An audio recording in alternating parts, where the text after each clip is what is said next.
మనోడు ఊరికి వాళ్ళు భయపడి అయ్యా ఎంత అయ్యా అన్నారు.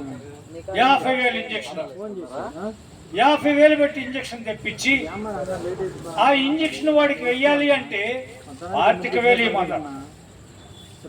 50,000 ఇంజక్షను, 25,000 వేయటానికి డాక్టర్ వృత్తి. వాడిని మనం దేవుడు అనాలనా లేకపోతే వ్యాపారం అనాలనా? ఆ డాక్టర్ని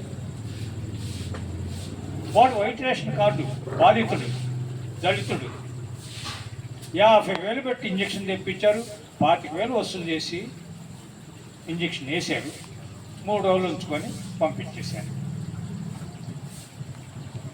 ప్రైవేట్ ఆసుపత్రులకి ఆరోగ్యశ్రీ అని తగిలిచ్చారు. ప్రభుత్వ ఆసుపత్రుల్లో లక్షల జీతాలు తీసుకుంటానికి డాక్టర్లు నియమించారు, అక్కడ ఎక్విప్మెంట్స్ పెట్టారు. కానీ దాని మీద శ్రద్ధ లేదు. ఆరోగ్యశ్రీ కార్డు ఎందుకు? ప్రభుత్వ ఖజానా సొమ్ము మొత్తం కూడా వాళ్ళ అగ్రకులాల ఆసుపత్రులకు తరలించడానికి. ఫీజు రీయింబర్స్మెంట్ ఎందుకు? ఆ అగ్రకులాల కాలేజీలకి, ప్రైవేటు స్కూళ్ళకి వాటికి తరలించేదానికి పెట్టారు. అది కుటుంబంలో ఉన్న 4 బిడ్డలకి అవి వర్తిస్తాయా?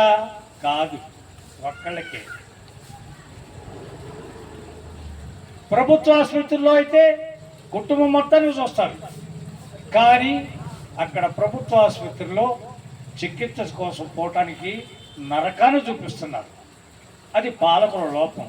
ఎందుకంటే ప్రభుత్వ ఖజానా నుంచి ఈ ఆరోగ్యశ్రీ పేరు మీదుగా ప్రైవేట్ ఆసుపత్రులకి తరలించడానికి, అట్లనే ఫీజు రియంబర్స్మెంట్ మీద ఇటు పంపించడానికి. మరి అవి ఆరోగ్యశ్రీ, ఫీజు రియంబర్స్మెంట్, ఈ రెండు చాలా గొప్పగా మరి పాలకులు